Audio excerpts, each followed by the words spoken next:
하나님 범죄하지 않게 하옵소서. 예, 오늘 말씀은 소요리 문답 14번 죄가 무엇인가에 대해서 말씀을 나누려고 합니다. 여러분 제가 위에 소요리 문답 14번 문제를 읽으면 여러분 답을 한번 마스크 쓰셨으니까 천천히 읽어주시기 바랍니다. 죄가 무엇인가?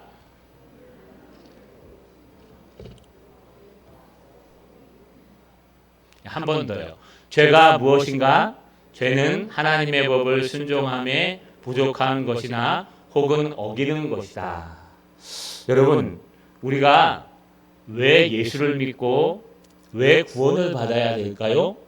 우리가 죄인이기 때문에 그렇습니다. 우리가 죄인이라는 것을 인지하지 못하면요, 예수님이 필요하지 않습니다. 우리가 죄인임을 인지하지 못하면 우리가 천국도 필요하지 않습니다. 왜냐하면요, 여러분 죄인이 아니기 때문에 너는 예수 그리스도를 십자가를 통해서 너의 죄가 용서함을 받는다? 내가 죄인 아닌데 왜 내가 용서함을 받아야 되는가? 라고 하는 반문이 생기기 때문에 그렇습니다. 그래서요, 가장 먼저는 우리가 죄인이라는 것을 깨달아야 알 수 있습니다. 네, 신경정신과에 가보시면요, 이상한 사람들이 많이 있습니다. 물론 여러 가지 스트레스로 저처럼 공황장애 있는 사람도 있겠지만 신경정신과에 가보시면요, 여러분 우울증, 조울증, 조현증, 그 다음에 공황장애, 기타 여러 가지 변명들이 있습니다. 그런데요, 이 특징이 하나가 뭐냐 하면요, 스스로가 아프다는 것을 깨닫지 못한다는 데 있습니다. 그래서 많이 진행돼서 정말 고칠 수 없을 때, 손도 댈 수 없을 때 온다는 거예요. 하지만 미리 발견하면요, 여러분 이것은 얼마든지 약으로 치료가 가능하고 상담으로 거의 이상 없이 100% 치료가 가능한 것들이 많이 있습니다. 그래서요, 빨리 판단하는 게 중요합니다. 하물며 우리의 몸의 병도 똑같습니다. 우리 마음의 병은 무엇이 있을까요? 하나님이 보시기에 영적인 병은 바로 죄입니다.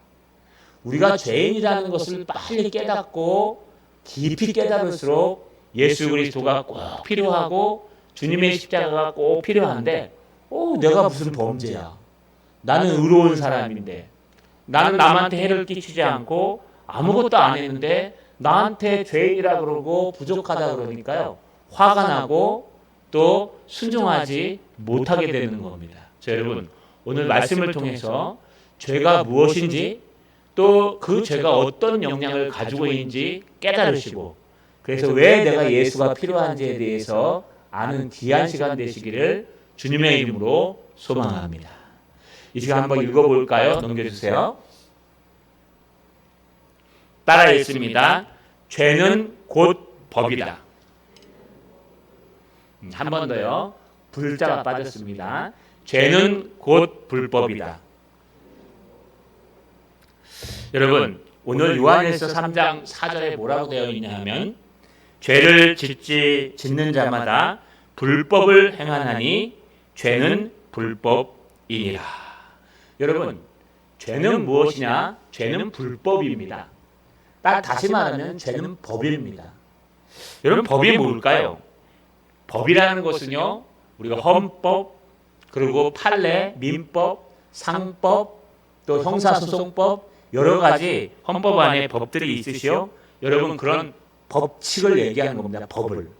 또 하나, 이 법은요, 그냥 법만을 얘기하는 것이 아니라 법칙도 얘기합니다. 만유인력 법칙, 또 중력 법칙, 여러 가지 이 땅에 돌아가는 모든 자연 법칙, 이것도 법입니다. 원리, 원칙, 또는 헌법처럼 법이라는 겁니다. 그런데 죄라는 것은요, 하나님의 법을 순종함에 부족하거나 혹은 어기는 것이라고 정의합니다. 하나님의 법이 뭘까요? 법의 특징은요, 지배권이 있다는 겁니다. 다시 말해서요, 법의 특징은요, 여러분, 그것을 입법했을 때, 우리나라는 국회에서 입법하죠. 입법하면은 그 법이 시간이 되면 여러분 효력을 갖기 때문에 그 법이 제약을 주고 지배할 수 있다는 겁니다. 여러분, 어떤 법칙에 지배하며 살아가고 있습니까? 우리 대한민국 헌법을 여러분 그 밑에서 우리가 살아가고 있습니다. 법이 없으면 어떻게 될까요? 법치주의 국가가 안 되면 어떻게 될까요? 결국은 무질서해지게 되어 있습니다. 그런데 법이 그 질서를 세우고 또 그 순서를 세워가고 있기 때문에 이 법이 중요합니다. 그런데 법은요, 이런 법만 있을 게 아니라 도덕법도 있겠지만 원칙, 원리 원칙의 법도 있어요. 여러분, 이렇게 법을 거슬러 사는 사람이 있습니까? 물이 위에서부터 아래로 흐르는 게 법칙인데 중력 때문에 여러분 물이 거꾸로 흐르는 거 보셨습니까? 인위적으로 만들지 않으면 물은 거꾸로 흐를 수가 없습니다. 이렇게 우리는 모든 법칙 또는 법 안에서 살아가는데 이 법은요, 한번 세워지면 그 지배권과 힘이 있다는 거예요. 두 번째, 이 법은요, 법을 거스르려고 할 때 어려움이 생깁니다. 예를 들어 헌법에 입병되어 있는데 그 헌법을 거슬려서요, 그것을 잘못하면은 난리가 납니다. 여러분 최근에 우리 그 학교 앞에서 30km 달리는 거 아시죠? 30km 이상 달리면 안 됩니다. 예전에는 어느 정도 봐줬는데 요즘은 학교 앞 보행로에서 30km 이상 달리다 사고 나거나 하면 가중 처벌이라는 게 있어요. 그러니까 특별하게 더 처벌되기 때문에 뭐 몇 년, 1년형 받을 것 또한 3년에서 6년형 받는 경우도 있어요. 그리고 요즘은 다 그 표지판이 있고 또 카메라가 있어서요, 학교 앞에서 서행해야 됩니다. 아무도 없는 공휴일인데도요, 그냥 거기서 천천히 가는 겁니다. 학교 한 두 군데만 지나가면 속이 터져요. 막 한 60km 달리다가요, 30km 달리려고 그러면 뿡 하고 가는데 답답합니다. 그래도 서행해야 됩니다. 왜냐하면요, 그게 법제화 됐기 때문에 그렇습니다. 여러분, 이렇게 법은요, 그 법을 지키는 사람과 그 법을 지키지 않는 사람의 결과가 명확하게 나타납니다. 예를 들어서 학교 앞 보행길에서 30km 이상 달리면 안 됩니다라는 법이 제정되어 있는데, 여러분 그 법을 지키지 않고 달리다가 여러분 그 카메라에 찍히면은 여러분 거기에 대해서 범칙금을 내야 됩니다. 혹시라도 사고가 나면 거기에 대해서 가중처벌을 받게 되어 있습니다. 그러나 여러분 그 법을 지키고 30km 달리지 말라 그랬으니까 30km까지만 달린다 하고 30km를 달리고 있으면요, 거기에 보호를 받습니다. 법에. 혹 어떤 아이가 튀어나와서 부딪히더라도요, 여러분 그게 가중처벌되지 않고요, 거기에 대해서 피해만 보상하고 그거에 대해서 여러분 변호만 하면 됩니다. 이렇게 물론 사고가 나면 안 되지만 이 법은요, 지배력을 갖고 있기 때문에 그 정한 범위 안에서 그 범위를 넘어가면은, 거스르면은 벌이, 페널티가 또는 해가 있게 되고요, 그 법 안에 들어가 있으면 항상 보호를 받게 되는 것이 법입니다. 근데 죄는요, 하나님의 법을 이야기합니다. 하나님의 법은 뭘까요? 하나님의 말씀이요, 하나님의 뜻입니다.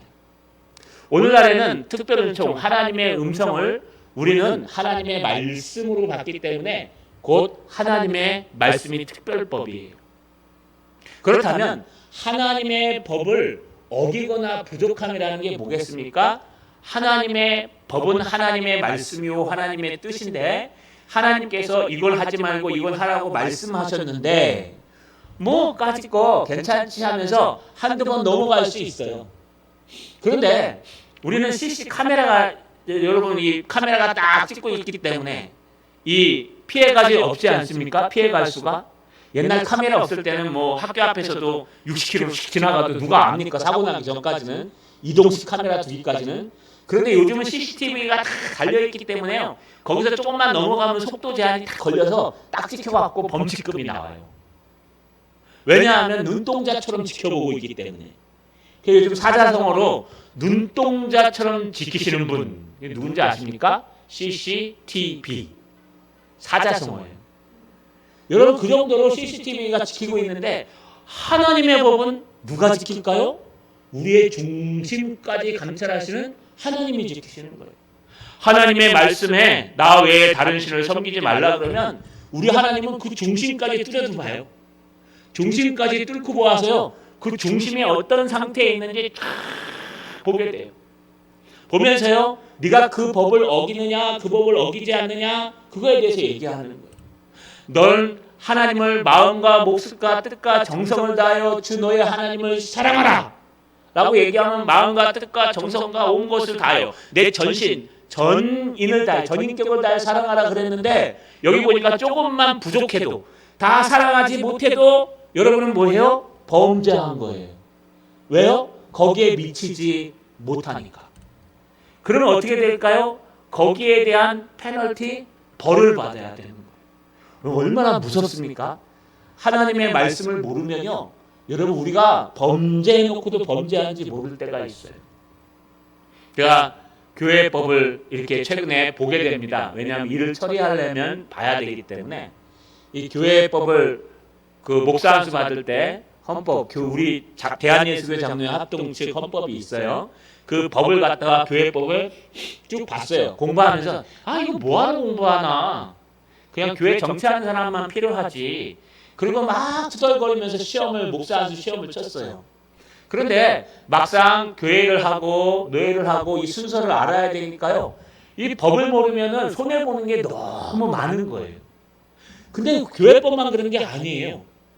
세상 법도 똑같아요.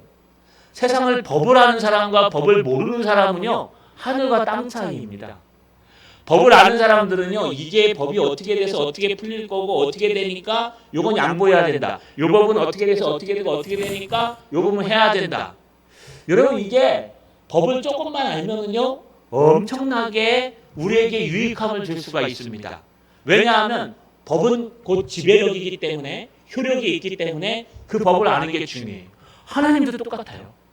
여러분 그냥 예수 믿으면 천국 갑니다. 예수 믿으면 지옥에 안 갑니다. 예수 믿으면 그냥 다 해통합니다. 이 정도로만 알고 계시면요, 천국은 가요.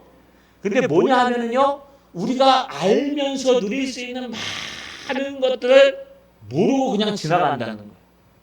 야, 하나님의 말씀만 조금 알면은 여기서 자유로울 수가 있고, 하나님의 말씀만 조금 알면은 내가 걱정할 필요가 없고, 하나님의 말씀만 조금 알면은 죄책감을 느낄 필요도 없고, 하나님의 말씀만 조금 배우고 알면은, 하나님의 법만 좀 알면은요, 여러분 굉장히 자유롭고 은혜롭고 좋은, 그 정도가 아니에요. 너무 감사한 일이 많은데 하나님의 말씀, 하나님의 법을 모르면요, 여러분 희생하고 늘 손해보고 늘 은혜를 놓치고 늘 여러분 거기에 미치는 삶을 살지 못한다는 겁니다. 그래서요, 될 수만 있으면 하나님의 법, 하나님의 말씀을 늘 읽고 늘 연구하고 늘 묵상하고, 최고로 좋은 건요, 예배 때마다 이렇게 머리를 디밀고 오셔서 듣는 거예요. 들으시면요, 하나님께서 이런 것이었구나, 이런 의미가 있구나. 그래서요, 죄는 법이에요. 법은 지배권이 있기 때문에, 하나님의 지배권이 있기 때문에 이 법에 모자르거나 이 법에 넘쳐나서 어기면요, 그것이 하나님 보시기에 죄라는 거예요. 그렇기 때문에 우리는요, 하나님의 법, 하나님의 말씀을 늘 읽고 늘 듣고 늘 묵상하는 그런 사람이 되어야 됩니다. 저 여러분, 죄를 밝히 하는, 말씀을 보는 사람들 되시기를 주님의 이름으로 소망합니다. 할렐루야. 두 번째입니다. 따라 읽겠습니다. 죄의 법에는 특징이 있다. 한 번 더요. 죄의 법에는 특징이 있다. 한 번만 더 클릭해 줘 볼래요? 계속 클릭해 봐요. 됐습니다. 여러분, 죄의 법에는 특징이 있습니다. 이 죄의 법은 어디에 들어가 있을까요? 죄의 법에 있는 곳은 어디일까요? 우리의 마음 속에 있습니다. 인간은요, 육체와 영혼으로 되어 있다고 얘기했죠. 하나님이 태초에 천지를 창조하시고 인간을 창조하실 때 흙으로 그 육체를 지으시고, 이거 흙이에요. 그 코에 생기를 불어넣으시니 하면서 하나님의 살아있는 영, 생기, 그것을 불어넣으셨어요. 그랬더니 사람이 살아있는 영혼이 된지라. 그래서 우리는 살아있는 영혼, 강아지나 고양이나 이런 것과 달라요. 우리에게는 정신이 있는 게 아니라 영혼이가 있어요. 영혼이. 그래서 육체와 영혼으로 되어 있다는 게 우리 인간의 모습이에요. 그렇다면 이 영혼은 어떤 모습으로 가지고 있을까요? 영혼은요. 여러분 이 영혼은요. 하나님이 말씀을 보시면 하나님도 슬퍼하시고 하나님도 기뻐하시고 하나님도 뜻이 있으시고 하나님도 생각이 있으십니다. 그 하나님의 위격, 그 인격이 우리에게 들어와서요. 우리는 지성과 감성과 의지가 우리 영혼 안에 들어있어요. 옛날에는 이 영혼 안에요. 지성과 감성과 의지를 가지고 뭘 할 수 있냐 하면 하나님의 공의를 알 수 있었고 하나님의 거룩함을 추구할 수 있었고 하나님의 사랑을 추구할 수 있었어요. 그런데 죄를 범함으로 말미암아 이 모든 것들이 단절돼 버렸어요. 왜냐하면 하나님 앞에 가기에 내 지성이 죄로 인해서 오염이 된 거예요. 내 감정이요 죄로 인해서 오염이 됐어요. 내 고집과 내 뜻, 의지가요 죄로 인해서 오염이 됐어요. 예전에는 하나님을 향한 지식이 많았어요. 하나님이 창조하셨을 때는요 하나님의 지식이 많아서 하나님이 생각하는 것과 내가 생각하는 것이 맞아요. 그런데 아담으로 말미암아 죄가 우리 가운데 들어오고 난 후에는 모든 사람들이 하나님이 생각하는 것을 생각할 수가 없어요. 공의가 아니라 정의로 와요. 그래서 내가 맞아, 나만 맞아, 너희 다 틀려 하면서요 자기를 주장하는 하나님의 것을 따라갈 수 없는, 왜? 하나님이 의가 없기 때문에. 그리고 내 감정도 왜곡돼 있어요. 겉으로는 안 그런 척하면서 속은 안 그런데 겉으로는요 사랑하는 척할 수 있어요.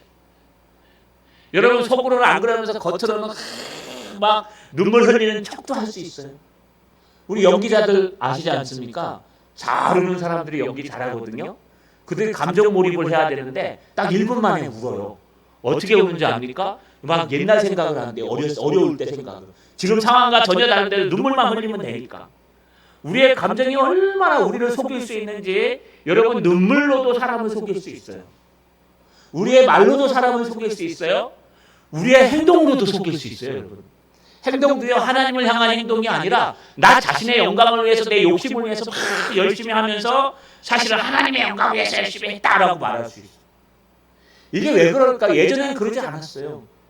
죄가 우리 가운데 들어오기 전에 죄가 우리 마음속에 자리 잡기 전에는요 나의 생각은 하나님을 향한 공의와 하나님을 향한 의로움과 거룩함에 대해서 일치가 맞았어요. 이걸 뭐라 그래? 아다리가 맞다 그러죠.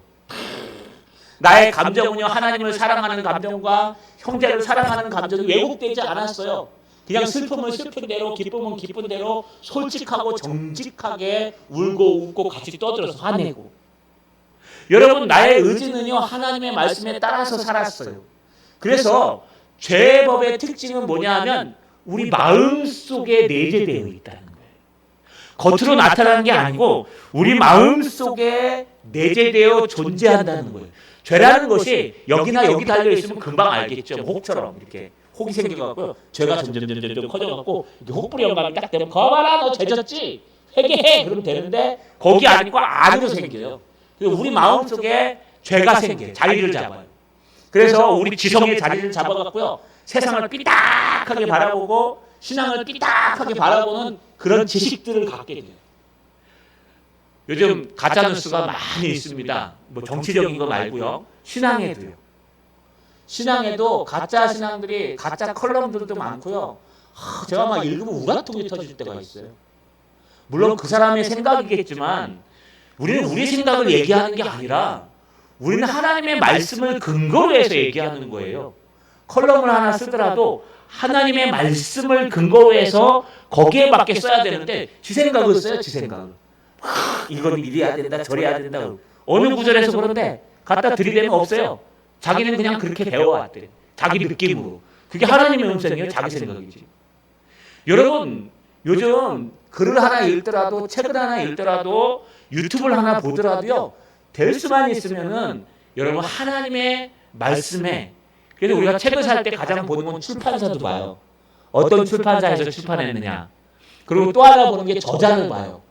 어떤 목사님이 어떤 신학자가 이 글을 썼느냐. 어떤 신앙인이 쓰는데 이분은 어느 학교를 나왔고 어느 신앙에서 어디에서 목회를 어떻게 했는가. 그거 안 보고 사시면요 아주 재밌는 책들 많아요. 막 심리 발랄하게 써서 막 잘 읽히는데 읽고 나면은 내 몸에 해가 돼요. 내 몸에 해가 돼갖고 막 힘들고 어려워져요. 그렇기 때문에 죄는 우리 마음 속에 있기 때문에 우리 마음을 잘 통제하려면 우리 지식을 먼저 잘 통제해야 돼요.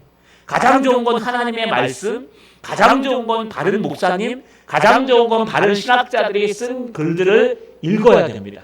읽어낸 후에 그것이 나한테 탁 박힌 후에 그제서야 비로소 다른 책들을 읽으면서요 그것을 비판할 수 있는 마음이 생기는 거예요. 이거 맞았다 틀렸다, 이건 좀 다르다, 이건 좀 조심해야 된다. 그런데요 내게 무엇인지 모르고 무조건 그냥 책만 읽으면 된다 싶어서 읽으시면요 나중에 가면은요 이게 짬뽕이 돼요. 이게 맞나 저게 맞나 이렇게 되는 거예요. 왜냐? 우리 마음속에 죄가 들어와서 우리의 지성을 오염시켰기 때문에 우리는 그 오염된 지성에서 살아남기 위해서 말씀을 붙들어야 돼요. 또 우리 감정도 죄가 오염시켜서요 우리 마음속에서 감정을 막 상하게 해요. 우리 한국 사람들이 제일 많이 걸리는 병이 있죠. 화병. 예, 다른 나라는 없어요. 우리 한국 사람들에게만 있는 게 화병이에요. 화병이 뭔지 아십니까? 원수를 맺는 거예요. 너 나한테 감정 있지? 한번 탁 틀어지면요 아무리 좋은 얘기를 해줘도 싫어요. 그렇죠? 저는 예전에 그 사람이 타고 다니는 차도 싫었어요. 제가 제일 싫어하는 차는요 산타페 아니 산타 뭔가 있었어요. 옛날에 기축한 거예요. 제가 다니던 회사 사장님이 타는 차인데요 그 사장님이 저를 쫓아냈어요. 왜 쫓아냈냐 하면 파일 하나가 망가졌는데 본인이 파일 하나를 제가 지었대요. 저는 그냥 화장실에 가면 성경 읽고 성경 읽는 걸 되게 싫어해요. 그 쉬는 시간에 밥 먹고 성경 읽는데 그게 싫어가지고요 핍박을 하시더만 어느 날 갑자기 파일 하나가 잃어졌다고 저를 강제로 이렇게 퇴사시켰어요. 저 정말 안 건드렸거든요. 그 사람 너무 싫더라고요. 그래서 그분이 타고 다니는 차도 싫었었어요. 용서하지 못할 때. 그 차가 딱 지나가면 그분이랑 비슷한 차가 있으면 피해가요. 아우 저 싫어 그러고. 근데 나중에 용서하고 나니까 차도 용서하게 되더라고요. 여러분 이게 인간의 감정이에요. 왜곡된 감정. 그 사람이 싫으면요 그 사람이 아무리 좋은 얘기를 해줘도 싫어요. 여러분 감정이 상하면요 아무리 좋은 걸 줘도 싫어요. 감정이 한번 상하면 얼마나 싫은지 여러분 아무리 덕담을 해주고 좋은 얘기를 해도 삐딱하게 들려요. 이게 인간의 죄의 특징이에요. 왜요? 죄는 우리 마음속에 영향력을 행사하기 때문에. 또 우리 결단도 똑같아요. 결단도요 우리 습관도 잘 고치기가 어려워요. 여러분 고쳤다 싶으면 다시 돌아와요. 중독되고. 이게 왜 그렇습니까? 죄가 우리 영혼 안에서 그 영향력을 행사하기 때문에 그렇습니다. 죄는 또 언제든지요 그 목적이 있어요. 죄의 목적은 뭘까요? 하나님의 법을 어기거나 하나님의 법에 미치지 못하게 만드는 거예요. 하나님의 법을 어기거나 하나님의 법에 미치지 못하도록 만드는 게 죄의 목적이에요. 왜냐하면 이 죄는 사단으로부터 왔기 때문에. 그렇기 때문에 여러분 예배 드리자 그러면 예배 가진 거 뭐 이렇게 자주 드려 그냥 한 번만 드리면 돼. 이거 틀린 거예요. 기도하라 그러면 기도 왜 꼭 그렇게 해야 돼? 여러분 그거 아닙니다. 우리는 예배하고 기도하고 찬양하는 게 우리의 본분입니다. 그러나 우리 속에 있는 죄는요 자꾸 그것을 막게 되어 있어요. 또 죄는요 아주 능숙하고 용이하게 활동합니다. 그래서 히브리서 12장 1절에 보면 죄에 얽매이기 쉬운 것으로부터 이렇게 설명하죠. 죄는 얽매이기 쉬워요. 그래서 죄는 늘 이렇게 가닥처럼 여러분 그물을 치고 있어요. 여러분들이 걸려들길 원하고 빠져들길 원해요. 그래서 우리가 잘못 다리를 디디면 시험에 빠질 수 있고 시험 구덩이에 빠지고 잘못 걸어가면 시험에 걸려 넘어지기도 하고 잘못 걸어가면 그 사이에 용이하게 그물에 걸려가지고요 빠져나올 수 없는 그런 모습으로 만든다는 것입니다. 이게 죄의 특징입니다. 죄는 우리 마음속에 있어요. 그래서 조노에는요 이 죄와 피 흘리기까지 싸우라고 얘기해요. 가장 먼저 싸워야 될 적이 여러분 우리의 마음이에요. 옆 사람이 아니라 우리의 마음이에요. 우리의 지성과 감성과 의지, 우리의 이 중심이 하나님을 향해 성령을 따라서 살고 있느냐? 그러려면 말씀과 기도 가운데 예배 가운데 있어야 돼요. 아니면 우리의 욕심과 우리의 목표를 향해 달려가고 있느냐? 그럼 그건 죄를 따라가는 거예요. 그래서 우리 죄의 법과 하나님의 법, 성령과 죄가 함께 있는데 피 흘리기까지 싸우는 영적 전쟁을 하셔야 돼요. 매 순간 오늘 어떤 책을 읽을 것인가, 이 시간에 어떤 것을 볼 것인가, 어떤 것을 들을 것인가, 어떤 감정을 표현할 것인가, 감정을 억제할 것인가, 분노할 것인가, 이 시간에 이런 습관을 가질 것인가, 저런 습관을 가질 것인가, 내가 아침 일찍 일어나서 이걸 할 것인가 말 것인가, 이 모든 것들을 결정함에 있어서 성령을 따라서, 성령의 인도하심을 따라서 하나님의 말씀으로 결정하시면 여러분은 하나님의 법을 따라가는 사람들이에요. 그런데 이 모든 것의 중심이 내가 되어서 내 욕심대로, 내 뜻대로, 내 생각대로, 내 감정대로, 내 습관대로 그것을 고치지 아니하고 하나님의 법을 어기며 내 죄의 욕심을 따라간다면 여러분 아무리 의로운 일을 해도 우리는 범죄자가 되는 것입니다. 그래서 예수 그리스도를 붙들고 끝까지 싸워야 돼요. 어디서요? 내 마음속에서. 언제요? 날마다 매 순간마다 숨쉬는 순간마다 우리는 우리의 죄와 싸워서 이겨야 한다는 겁니다. 말씀을 마치겠습니다. 죄는요 법입니다. 그래서 이 죄는 하나님의 법에 이르지 못한 것이나 하나님의 법을 어긴 것을 말합니다. 하나님의 법을 어기면 죄의 삭은 사망이기 때문에 최고의 사망을 당하고 이 땅에서도 하나님 앞에 페널티, 벌을 받게 되어 있습니다. 그러나 하나님의 법을 잘 지키고 하나님의 말씀대로 살아가며 우리가 지은 죄를 예수 그리스도의 이름으로 용서함을 얻으면요 우리는 의인이 되고 하나님의 축복이 있다는 것입니다. 저 여러분 한 주간 동안 죄와 싸우시는 저 여러분 되시기를 주님의 이름으로 축원합니다.